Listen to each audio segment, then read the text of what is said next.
It's time for the Volquest podcast, where we dissect the biggest news items of the week.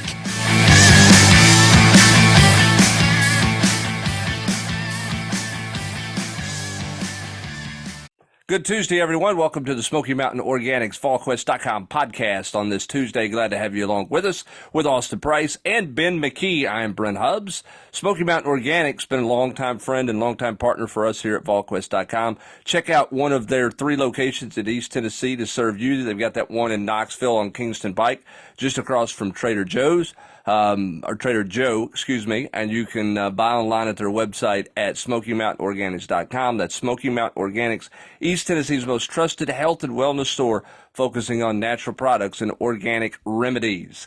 All right, so it is the, official start to football season this week in some form or fashion with SEC Media Days. We got the Major League Baseball draft going on.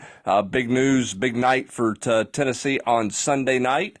And a little recruiting to get to as well. Let's start first with, Ben, the Major League Baseball draft.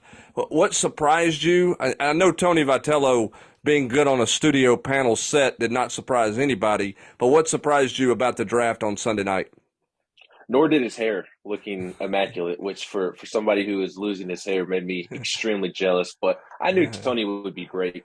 He is very charismatic, and Tennessee, I don't think there's anybody better to have up there, just because Tennessee had a lot of players potentially being drafted, but Tennessee played a lot of the players that were drafted last night from college. You had some Campbell players go, Georgia Tech players, and Tony, being the ace recruiter that he is, recruited a lot of the high school guys that were drafted as well. But aside from Tony V being awesome on the television set, I was surprised that Drew Gilbert fell all the way to 28. He was a guy that I thought could sneak into the top 10, and it is a weak draft in terms of college hitters. A lot of confusion or less certainty about who's the best college hitter coming out and things like that. So was a little surprised that Drew Gilbert fell as far as he did. And I'm not completely surprised that Jordan Beck fell out of the first round, but I'm surprised he fell to 38, I believe it was. A little further than I thought he would fall. Drew Gilbert is not the 28th best player in this draft. He has as high a floor as anybody, and should have been in the top 20, in my opinion, especially with some of the college outfielders that got drafted in front of him, including my Yankees taking Vanderbilt Spencer Jones 3 picks ahead of him. But I do think it's a great fit for Drew Gilbert, and I think that's all that matters at the end of the day. And I'm not talking about his swagger and the Astros and their trash can banging. Just the Astros are a great organization that developed their players, and it's a great landing spot for Drew. I think the Rockies are a pretty good landing spot for Jordan Beck, because they may struggle with developing some pitchers out there in Colorado, but they develop hitters year after year after year, and he'll love hitting in that ballpark. Blake Tidwell falling as far as he did was surprising as well, 52 to the Mets, and that's a good landing spot for him. The Mets are good at developing pitchers. So all the Vols fell a little further than I thought that they would, but more importantly to me, they landed in great spots. So that was the surprise. The big one to me was Drew Gilbert falling as far as he did. Yeah, you got to think Tidwell not pitching as much as he did this year hurt his draft stock, missing all the time that he missed there. My question about Tony Vitello, Austin Price, first time he's had a suit on since he was introduced at his press conference with John Curry, AP? You think that's the first time he's had a suit on? No. Okay, you think he's been to a wedding or something? I think he's he attends enough soirees to be in a tie somewhere, and goes enough places with the female persuasion to dress up at some point in a suit, or at bare minimum a sport coat with a button up. So I'd say he wears a sport coat with a button up quite frequently. Maybe not the tie, but the coat and the button up, I think, is pretty sweet. Yeah, who's the one that's on the cusp of being drafted or may not be drafted, or who do you look at on the list of Tennessee players that are eligible? I know the draft is going on Monday, so when we're recording this, there's plenty of other action happening. But who are you looking at to wonder where they might land? Who's the biggest curiosity for you out of this Tennessee roster? Well, in your previous question, I also should have mentioned Reggie Crawford, the Yukon transfer that was drafted 30th Yeah, overall by he the gone. Giants. He Yes, gone. he is gone, and he is going to get a big payday. I meant to look up the slot value for his pick, but he's going to make some nice coin there at 30 overall. I think it was around like 2.2 million is what his signing bonus will be, and that was a big question mark. That was the question for Tennessee in the draft was, will a team be willing to give Reggie Crawford that much money, first round money, when he hasn't thrown a pitch since Tommy John? He's awesome. He's a heck of a pitcher. 100 from the left side. He's worth every penny, but he hasn't proven himself since Tommy John. So that was a big question mark, and he is definitely gone after being the last pick in the first round. The next big question, and like you said, we're recording this Monday before the rounds 3 through 10 take place. So Ben Joyce, Trey Lipscomb, I don't expect them to be on the board too long. They should be early third round picks, no later than fourth round picks in my opinion, but we'll see there. Will Mabry, I think his draft stock is higher than people realize because he's a lefty that throws it pretty easy from the left side, has some juice on his fastball, and has some nice natural cut, nice breaking balls as well. So I think he'll get drafted pretty high. I think the big question, or the guy kind of hanging in the balance, are some of the older ones. Evan Russell, Luke Lipschitz, can they sneak into the back end of the draft? Camden Sewell, I think he's certainly talented enough to be drafted within the top 10 rounds. It's a 20-round draft. I think he should go in the 8 to 12 round range, but will he? Hasn't really proven himself as a starter because of Tennessee's depth the last many years under Tony Vitello. So Camden Sewell and kind of those older guys and where they fit in this draft are the big question marks. Cortland Lawson, everybody's kind of sleeping on him as well. Tennessee fans don't necessarily have a ton of stock in him, but the best shortstop or the shortstop on all great teams always benefit from being on a great team, no matter how good you are. If you're the shortstop on a great team, you're probably going to be drafted higher than you actually deserve. And I think Cortland's a nice player as well. So he'll come off the board at some point. Jarrell Ortega, he should be drafted fairly high. But those older guys who aren't bona fide pro prospects, are they able to sneak into the draft like Sean Hunley did last year? All right. So we'll go ahead, AP. All right, Ben. So who's most likely to potentially still come back if they don't get the right draft spot or slot? And then two, do we chalk up the three first round or the 3 first day picks as the next Craig Biggio, the next Larry Walker, and the next David Cone? Go. Yes, all three are going to be Hall of Famers without a doubt.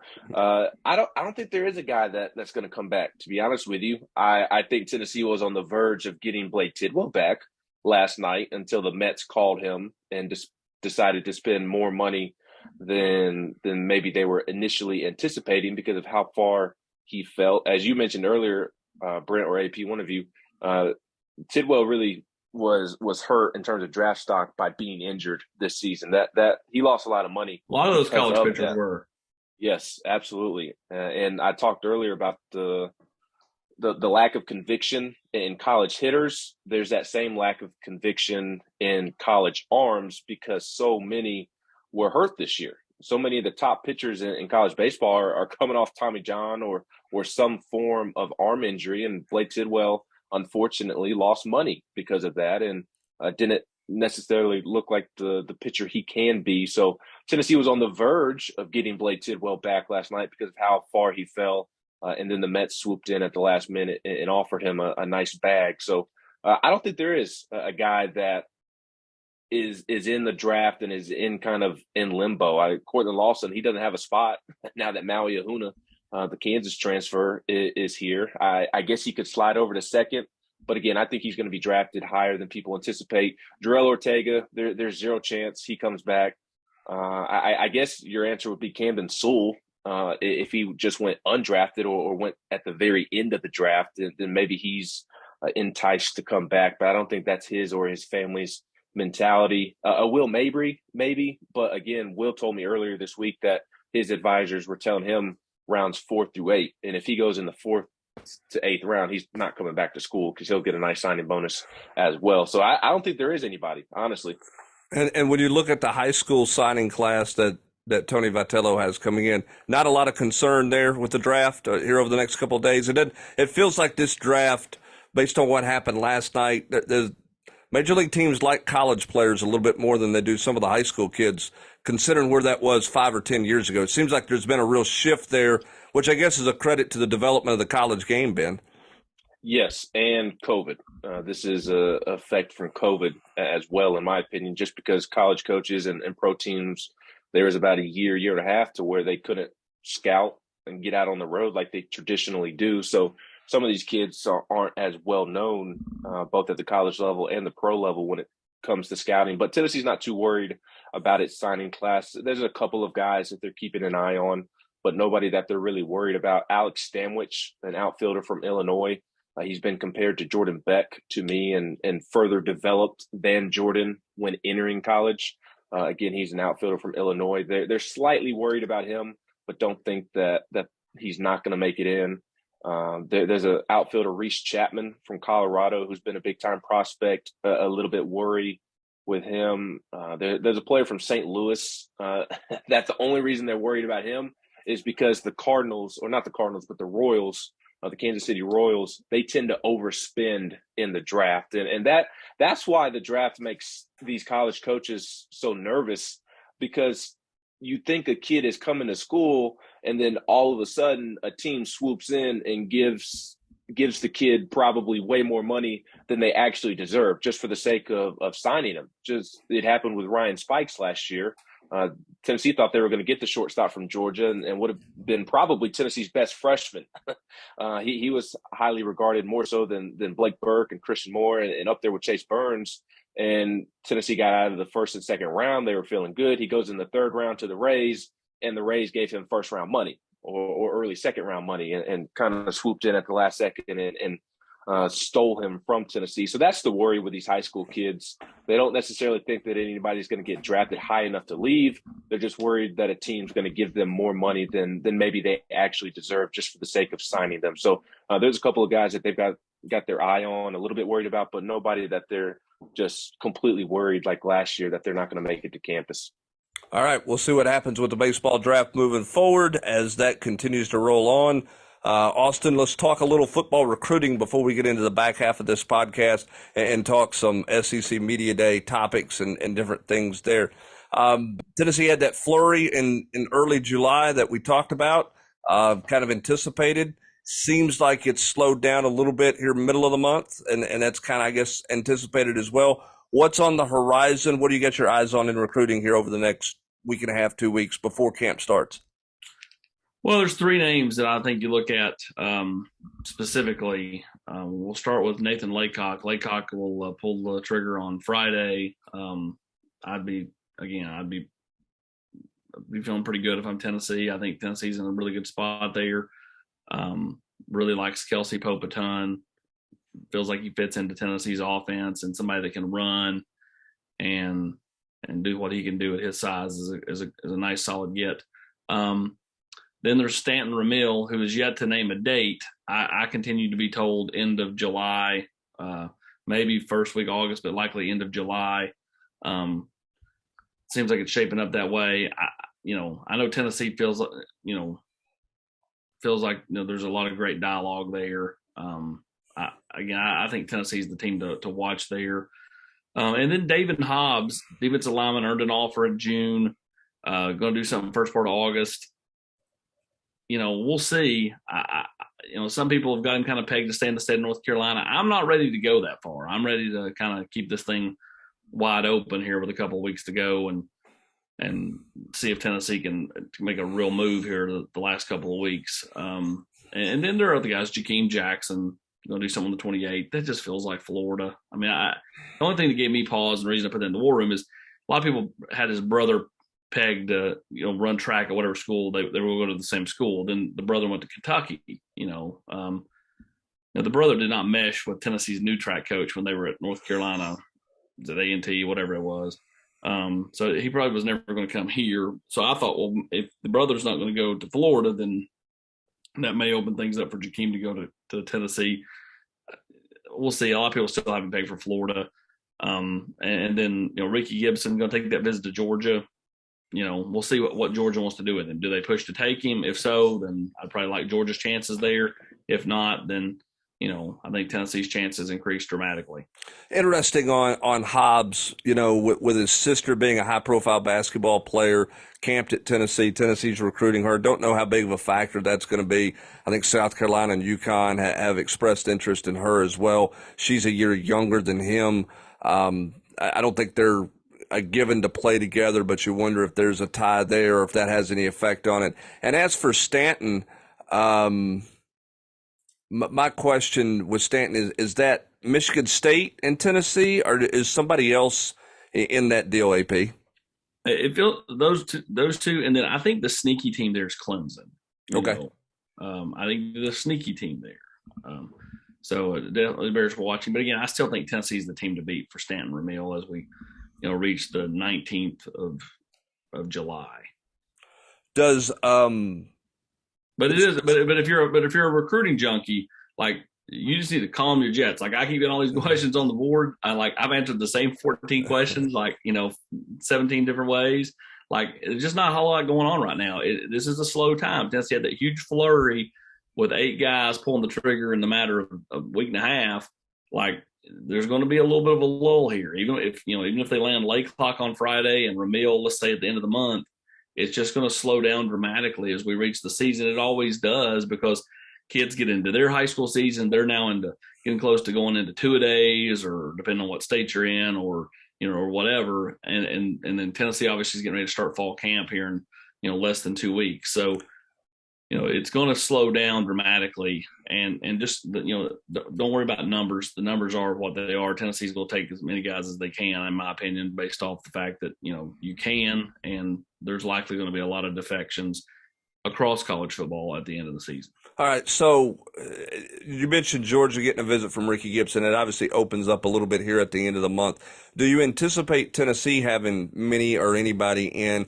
And are you surprised the NCAA has opened it back up for that last week of July, that they keep that open there and don't just shut it all down? Because most high school coaches have no desire for their kid to go on a visit or go see anything that the last weekend of the month while they're in a scrimmage on a Friday night, or they've got whatever they've got going on a Saturday. So, one, do you anticipate Tennessee having visitors? 2, are you surprised it's still an open period? Yes, they will have visitors. I think they're having a barbecue. I think there'll be a lot of commits in, and then, we'll see who else makes it in. Does Stanton Ramil make it in? Who makes it in? Does David Hobbs make it in? And then, what 24s make it in? Does Boo Carter make it in? I think those are important kind of factors, like what 24s can kind of get to town that weekend. But no, I'm not surprised. It's been open for years outside of when COVID shut it down. And, the one thing that's this year, that's positive this year, is you can't do individual workouts anymore unless it's on a camp day, and there are no camps that week. So, like, high school coaches don't have to worry about them going and getting, pulling a hamstring or tweaking an ankle or anything like that. It's just a matter of, they're going away. And most of these, I don't know any high schools that are practicing on the weekend. Right. So you're not really missing your high school stuff, because it's going to be, Saturday at noon. Even if you do something Friday, you can get out of town and get to Tennessee or wherever you're going, whatever school you're going to, by Saturday around lunch. Yeah, I'm just a little surprised that they didn't take the COVID window and just say, hey, we're going to shut the whole month down and keep it that way basically till September 1st. But, I get it. If you're a coach, you get back off vacation. But, you're bringing your kids in that weekend anyway to start camp. So I totally get why you bring guys in on visits. I'm just a little surprised at the NCAA, with all the activity that the month of May and June has become, that they just haven't said, hey, the whole month of July is closed. Everybody, get away a little bit. But if they were going to do that, they would have not reopened it coming out of COVID. And when they reopened it a year ago, I don't think they were going to shut it down. No, I agree. Yeah, I agree. I just a little surprised they didn't do that. And I'm surprised there's not been more of a push. I guess if you're a coach and you suggest that, that's probably a bad thing because it means it appears that you don't want to recruit. So nobody's really going to advocate for that. I'm sure there's a lot of coaches who would like for that to happen because it means that the whole month of July is a little bit more of a few days relaxing, but at the end of the day, it's probably not that big of a deal. But I mean, it's all in what you want to make it. I mean, I don't think anybody's saying Dabo Swinney doesn't like to recruit. He just likes to get his stuff done by a certain time. I mean, by middle of June, they were done. They didn't have official visits those last couple of weekends when Josh Heupel were putting in, 14-hour days over on campus. They were off. The last weekend, Kentucky had no official visits. The coaches were gone. They were already into their summer vacation. So, again, it's what all you want to make it. Whereas Hype and them, they're coming in on Monday following the official visit weekend to, review camp stuff. I mean, again, it's what each individual staff wants to make out of it. And so, if you want to have people in that last week of July, schools will, but some may won't. They won't. Yeah. They don't want to. They want to focus on their own team, and they feel like they've got a lot of work done with this class already, and they don't feel like they need to. Yeah, that's a good point. It is up to each individual school and coach as to what they want to do. All right.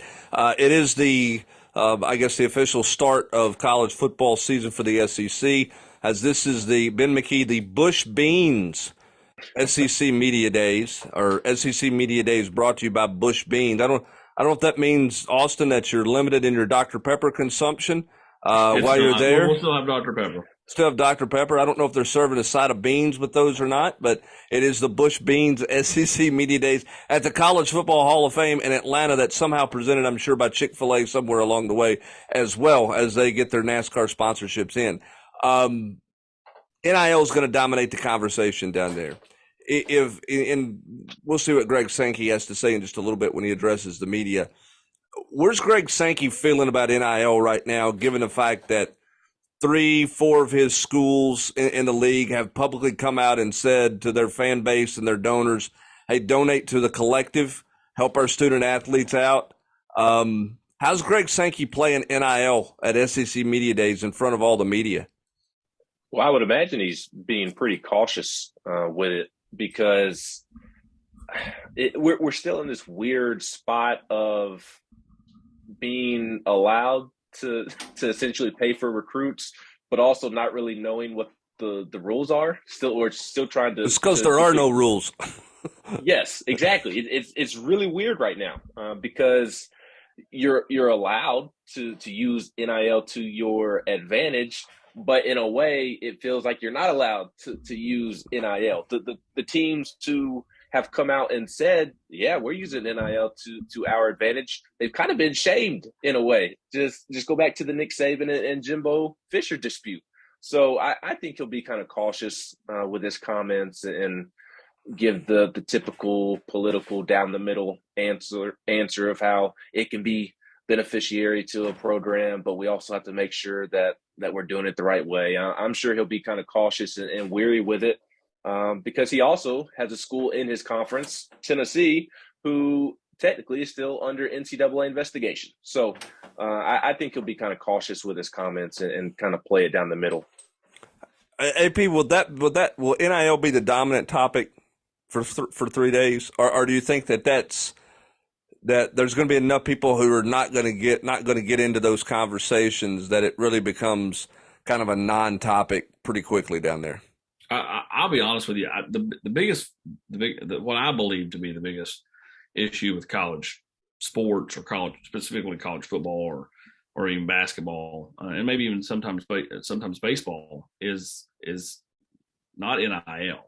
I mean, kids been getting paid for years. They were getting paid $100,000. Now they're getting paid $1 million. In some instances, right? And we know about it. So, like, getting paid is not some new entity. It's just it was in the periphery, and now it's like right in your face. It's like getting pied in the face. The biggest issue for me is the transfer portal, and the fact that kids are getting poached left and right. And it's only going to get worse. Like, you don't think everybody got to this offseason and saw people moving around and said, man, we were late to the game on this. and now all these kids are going to start getting poached even more. That's why everybody in college athletics expects post this 2022 fall, it's going to be a madhouse, because there's going to be so much tampering going on, because players are going to call their buddies that they've known for years that are at different schools and go, come here, we need this. You could be the difference in championships. We got a huge NIL deal for you, blah, blah, blah, blah, blah. Now, here's the caveat to that. What school, and there's going to be one, leads the way in defaulting on a payment? Because I'm telling you, this whole notion that everybody's just got unlimited money is not right. And so somebody's going to default on a payment, and some kid, recruit, transfer, whatever, is going to go, this is BS. I was promised this. They didn't deliver. And then you talk about tanking your ability to recruit. Like, no school can afford that to happen to them. So I think I think that's the topic, is that no one's going to talk about. Everybody's going to just talk about specifically NIL hubs, to answer your question. But I think the biggest issue is the transfer portal with NIL. It's the combination of the two, and how kids are just going to be going back and forth. That's what I was going to ask you. Do you think nobody wants to talk about that? The transfer portals, it's not like this is the first year, or even the second year of the transfer portal. Is the difference in the portal now because of the money transfer kids are getting to go, that it is, when they talk about free agency out there, that's, to me, that's the purest form of college football free agency, is a guy like Jordan Addison leaving Pittsburgh for the best deal he can get, right? I mean, we all get Isaiah Nair leaving because he left Wyoming and he's going to a Power 5. But you got Power 5 guys going to other Power 5 places, all about the money. Leaving to go to USC. Yeah, all about the money. And so my question is that the biggest concern with the transfer portal? Is the tie-in for the fact that it is, quote, free agency in college football? Yeah, for me it is. I just don't think nobody wants to talk about it. Think about, like, Alabama's benefiting, all these schools, USC's benefiting. No one wants to talk about that. To me, it's a far greater issue than the whole, like, inducements of a high school prospect that Nick wants to talk about. Like, are you kidding me right now? Like you're just as guilty, like, going and poaching kids from other places. You think the Harrell kid at Louisville just said, I'm just not happy here. I'm going to go to Alabama. Is Alabama going to take me? Oh, sure. Okay, I'll go there. People from Alabama, I'm not saying Nick called, but, like, the players on your team called, which is totally legal. And then you got these kids that are going in there and they're negotiating for themselves, in my opinion, in a lot of instances. Now, a few of them do have some representatives, but in a lot of instances, they're negotiating themselves. It's almost like a shakedown. Hey, if I don't get X amount, I'm going to the transfer portal. And these schools are having to call bluffs left and right. Sometimes you call a bluff and it backfires. Sometimes you call a bluff and it works. The whole thing is just, it's seriously flawed. And, that doesn't mean you can't enjoy the games in the fall, because I know you can. We're all going to enjoy getting back inside 90,000, 100,000 seat stadiums and watching Tennessee play Georgia or Alabama play Auburn or whatever. Like, it's college football. But at the same time, when you look at all the change, the NIL, the transfer portal, the combination of the two, now all these super conferences coming about, like, for people that have watched college football for 30, 40, 50 years, it takes the fun out of it for them. And I get why some people are just like, man, this just isn't the same. There's so much change at one time. This wasn't, like, done over a 10-year period. This was done over an 18-month period. We'll see what happens. It'll certainly be interesting. I think the other two topics, Ben, as we wrap it up here, conference realignment, which I'm sure Greg Sankey is going to be very much down the middle of the road on. And then the other one is, what if he didn't? What if he just walked in there and said, guys, we're getting Florida State, Clemson. He just walked in there like a boss move. Well, I think the other question about that is, that's going to be out there, is the scheduling standpoint. And the question with the scheduling to me is, what are they going to go with? And then is Oklahoma and Texas going to come early? That it's going to happen. So I don't know. I think that's the big question that's going to end up there, Ben. That's going to be fascinating. Yeah, and one quick thing on the tampering thing, I was going to add. Tony Vitello was on national radio last week and flat out said that a lot of these transfers, they're done deals before the transfer actually even hits the portal. So I think the tampering is without a doubt the biggest issue in college athletics. Not Done NIL, deals. Done deals. Yes, not Jordan not Addison. Jordan Addison and Caleb Williams there, Ben, were done deals to USC before they ever hit the portal. And they That's went the issue. and they did the same little song and dance. Hey, we're going to go visit Ole Miss. And hey, Jordan, you go visit Alabama. And we'll act like that this is a real decision. And then at the end, we'll all just pick USC. And everybody will just go, oh, man, USC just had what he was looking for. No, dude, it was done. Right. Been done. And it's that way in baseball. It's that way in every sport because so much tampering goes on. Yep. Transferring is not an issue. It's the fact that it's a done deal. But I'm real curious to see if the SEC announces something with scheduling this week. It seemed like they were real close to being done with future scheduling at the spring meetings. Self-admittedly, I was in full baseball season mode at that point, so I don't really know what the model might look like.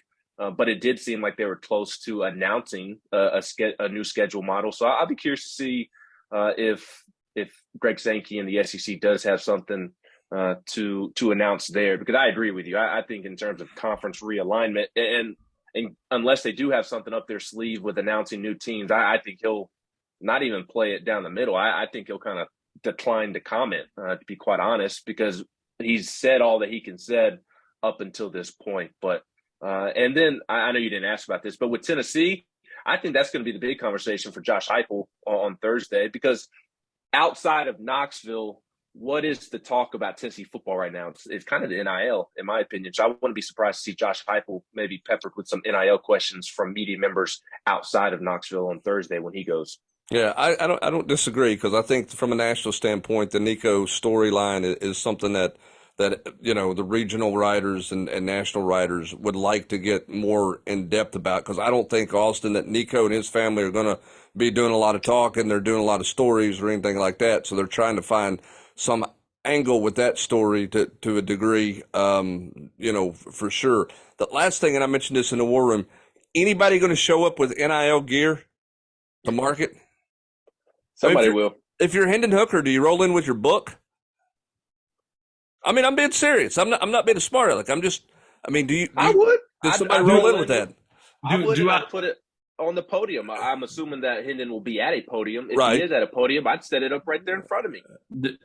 If you're like promoting Coke or your book or whatever, yes. Do I think they're going to walk in there with with one of Mark Packer's polos for Rivalry Thursday with 14 different patches on it? No, I don't mean that. I'm just mean if they've got a product to sell. Is anybody out there talking about their product? I think will be interesting. We'll see if that happens. That could be a next wave in SEC Media Days, which is pretty fascinating. Consider you got a commissioner who's been very, he's on the transformation committee, and there's a lot of talk about NIL and seeing Congress and all those types of things. So that storyline is going to be pretty fascinating. We'll have full coverage of Tennessee at the SEC Media Day meetings on Thursday. That's when Tennessee meets the media there. So we'll have that coming up on Thursday. Bright and early. Eric Kane will keep a close tab on things down there until Tennessee goes on Thursday. And we'll continue to follow the Major League Baseball draft as well, and plenty of other things going on at Volquest.com. That's going to do it for this edition of the Tuesday podcast presented by our friends at Smoky Mountain Organics. For Ben McKee and Austin Price, I'm Brent Hobbs. Thanks for joining us. Have a great rest of your Tuesday, everybody.